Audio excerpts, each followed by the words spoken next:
If you took a piece of steel that's magnetized, it does not differ in substance from the demagnetized piece of steel, only in its arrangement of its molecules. The rich man, the poor man, the beggar man, the thief are not different minds, but simply different arrangements of the same mind. There is only God in this world. So when you say I am, and I say I am, it's the same God, but we have arranged the structure of our mind differently. We have different concepts of self, and that's all. But not one is better because he is richer than the one who is poor. These are only different arrangements of the structure of the mind. Now listen to it carefully. I'm now going to quote from the very first chapter of the book of James. Be doers of the word, and not hearers only. For he who is a hearer and not a doer is like a man who observes his natural face in a mirror, then goes his way and at once forgets what he is like.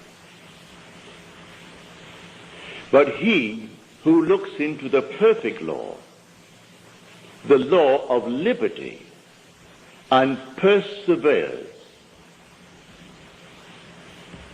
he will be blessed in his doing. Now, how do I look into the law, the perfect law which sets me free, the law of liberty? I look into my mind. I'm now imprisoned. I've heard the sentence. I know exactly how long I'm supposed to serve. Now I look into the law of liberty in my mind. And I assume that I am free. I'm set free. How? I am not concerned. Who brought it about? I am not concerned. I simply look into the perfect law, the law of liberty, and I dare to assume that I am free. If I dare to assume that I am free, I rearrange the structure of my mind, the same mind that heard the sentence that I accepted when I heard it. Now I do not accept it. I look into the perfect law, the law of liberty. And if, as I'm told in Scripture, I persevere, then I will actually receive that which I am doing. I must not forget what I have done and sleep this night as though I am in prison. For if I am now set free, where would I sleep? Let me know exactly where would I sleep. Well, dare to assume that I am sleeping there now. If I sleep in the assumption that I am free, I am not in jail. Even though the bars are there, I don't see them. Close my eyes against them. As Blake tells us, man's perceptions are not bounded by organs of perception. He perceives more than sense, so ever acute, can discover.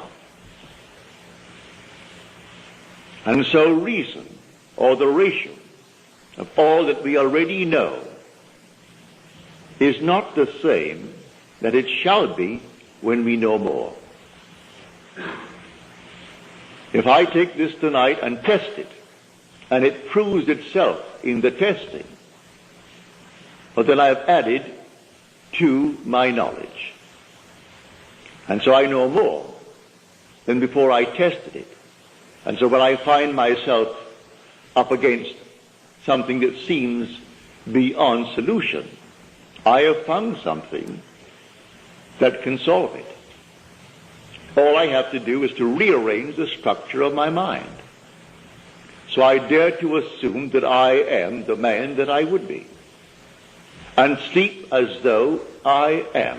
That's the rearrangement of that structure of the mind. I'm the same being. I'm Neville.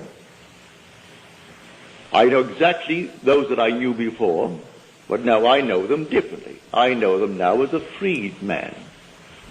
But I must not be a hearer of what I heard in Scripture. I must be a doer. I must do it. So be not a doer only. Be a doer in the full sense of the word. So that I'll do it and persist. The word is persevere in Scripture. The first chapter, the 22nd through the 25th verses of the Epistle of James. So I will simply do it.